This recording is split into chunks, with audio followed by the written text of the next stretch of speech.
I'm joined now by Colorado's Attorney General, Phil Weiser. Thanks so much for joining me. Brian, thanks for having me.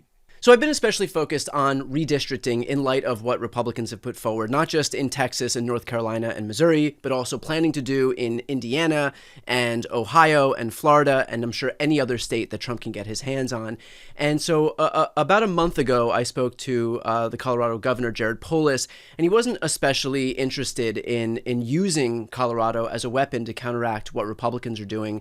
Can you give some indication as we head toward 2026, where you have announced your candidacy for governor of Colorado, what your plan is in terms of fighting fire with fire here? My plan is that Colorado needs an exception in our state constitution. When we adopted our Y and Z initiatives, it was a nonpartisan, independent redistricting commission that did its work once a decade. And that was living in an old world where we were working towards ending these sorts of gerrymandering. And the Supreme Court considered the following year that extreme partisan gerrymandering would be unconstitutional. I pushed hard on that to say it should rule that way. It didn't. We are now seeing something that we didn't contemplate back then, mid-cycle redistricting. In Colorado, we're right now 4-4. And even though our state leans heavily towards Democrats, we were for Harris in the last election and Biden around 10 points or so. But here's the problem. If other states are doing mid-cycle redistricting, we can't sit on the sidelines. We need to build in our Constitution a safety valve that sends a message. If you're going to engage in this behavior, we're not going to give you an unfair advantage. We're going to go ahead and do our part. Why do you presume Governor Polis isn't interested in engaging in this fight right now, recognizing that this is when the fight is being brought to us? I mean, Republicans are not waiting as it relates to Texas, as it relates to North Carolina, as it relates to Missouri, and as it relates to all of these other states that they're engaged with right now. You know, I interviewed him, as I mentioned, about a month ago and pushed him for most of the interview on this issue, and he wasn't interested in kind of engaging here. So why do you presume that that is? I've not talked to Governor Polis. I've talked to others. One nuance that makes Colorado a little trickier is we actually have to change our constitution. We can only do that in 2026. So Colorado wouldn't be able to do any mid-cycle redistricting for the 2026 election. We'd be doing our action for 2028. But my perspective is this. If this game continues and more states do this, we have to be willing to do our part. We can't sit on the sidelines. We're interconnected. And if we try to sit on the sidelines, we're basically enabling this sort of action.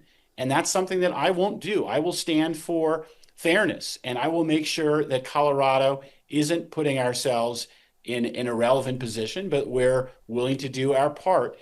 I don't know what others are thinking. Some have also said, by the way, we should focus on winning seats in 2026. What I would say is I agree with that, and we can Right. walk and chew gum at the same time. Exactly. Took the words right out of my mouth.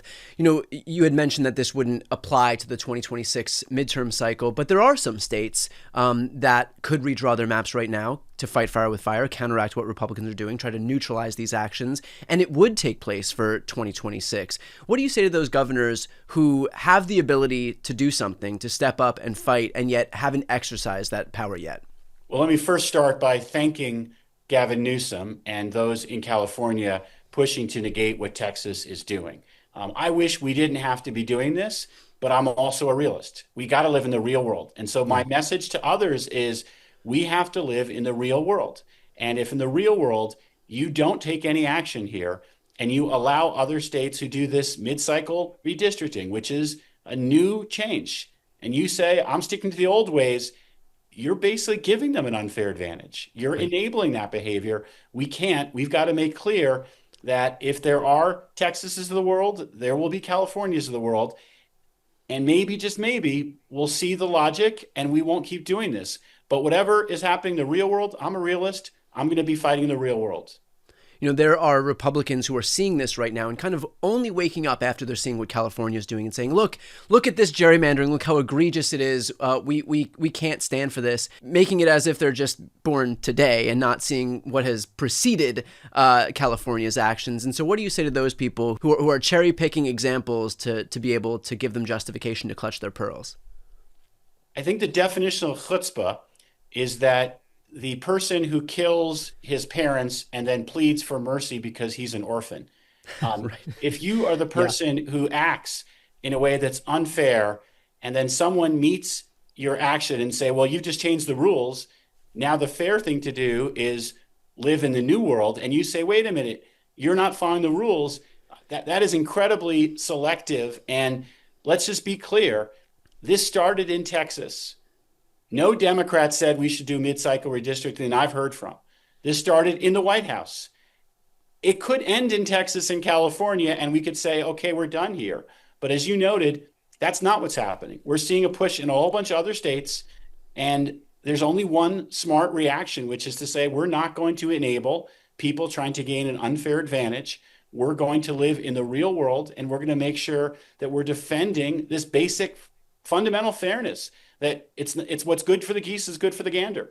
Yeah, I'm grateful, I can say, before we move on to the next topic, for your position on this, because I think this is the whole ball game here. I think that what Republicans are trying to do right now is entrench a permanent House majority. And once they're there, once they're able to redraw those maps, as we've seen, across the country, it is really hard to get out of a gerrymandered map. So I'm grateful that you're taking this position now when it matters. I want to move over to a different topic here, because attorneys general have been in the news in a big way as they're kind of the first line of defense in pushing back against Trump's overreach in the state. I'm curious why you think that Republican attorneys general, as Trump continues to deploy his troops illegally, as we're seeing thanks to trial court judges in California, in Oregon, in Illinois, why are these Republican attorneys general not abiding by their longstanding principle of defending states' rights as Trump illegally deploys these troops into different cities and states across the country? I am frustrated that the rule of law and the principles of our democratic republic have become basically a partisan question. In my campaign to become next governor, I outlined just recently my commitments to protecting our democratic republic and the rule of law. People can go read it for themselves. Phil for Colorado, that's where we outline all this information. And what I believe is it is a foundational question. Do you live under the rule of law? Do we keep this republic? Or will we see threats to the rule of law? And I just put up a blog post talking about 3 threats we've seen in recent weeks to freedom of speech. It is outrageous to have the Federal Communications Commission chair taking someone off the air, pushing someone off the air for what they say. It's outrageous, as you say, and it's illegal to put troops into our streets when there's no basis in law for it. We're not being invaded. There's no insurrection. There's no emergency. This is a dangerous tactic. It's got to stop. And the other point is the rule of law. Selective prosecutions based on who the president likes or doesn't like is a real threat. It's a long-term threat to this republic. I don't know why more Republicans aren't speaking up. I will say the Oklahoma governor did call out this federalizing the National Guard as wrong. We need more of that. Do you have some degree of concern over the Supreme Court ultimately hearing this troop deployment case, especially in light of the fact that, as you said, there is no basis to be able to deploy these troops? The 3 conditions, any one of the 3 conditions that have to be met, is that there's a foreign invasion, there's a rebellion or insurrection, or a failure of the local government to be able to effectuate its laws. None of those things are true. We're seeing images out of Portland with 12 protesters, half of whom are dressed as unicorns and frogs.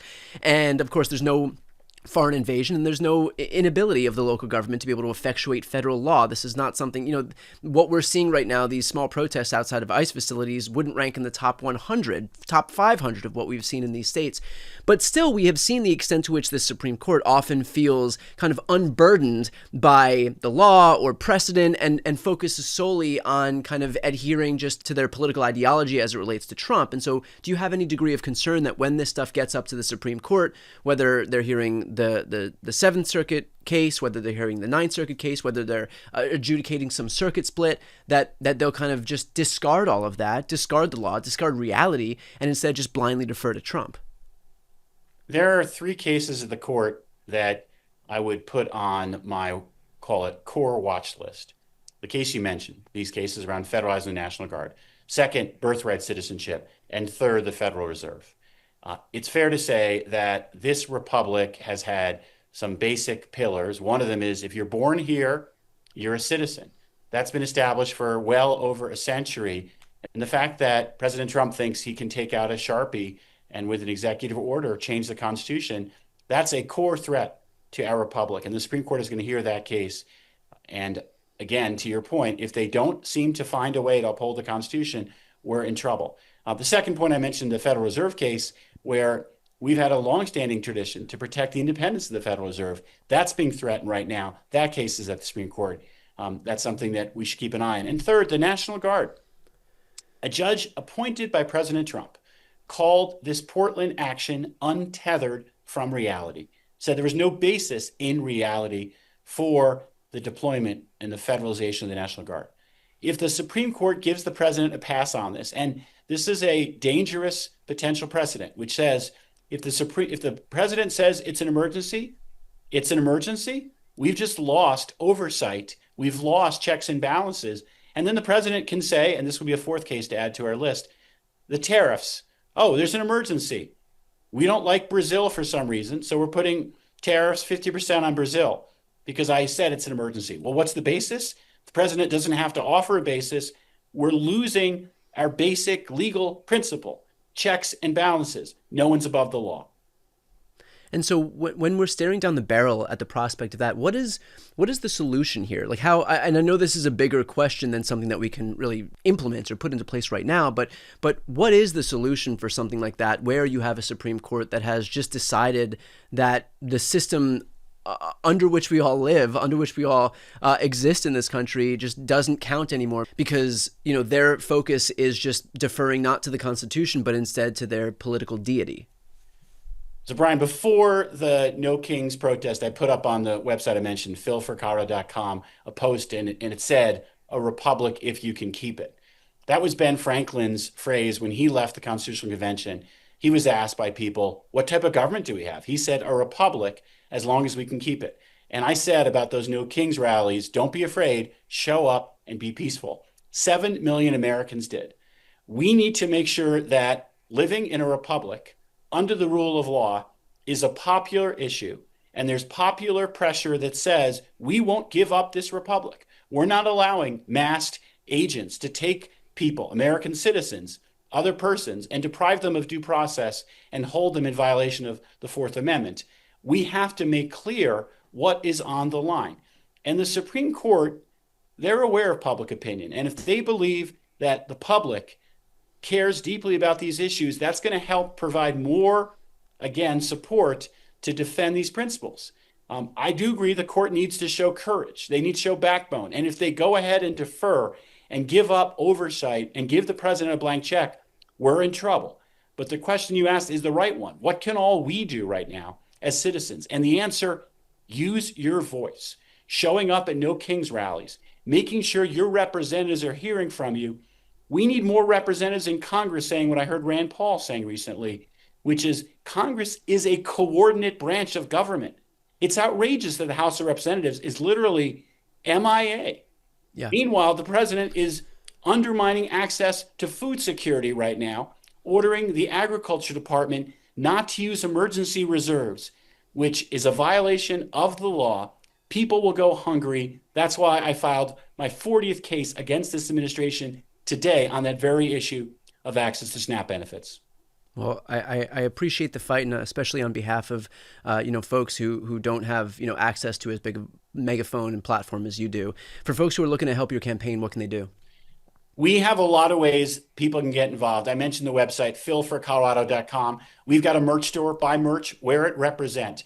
Post on social media and tag us.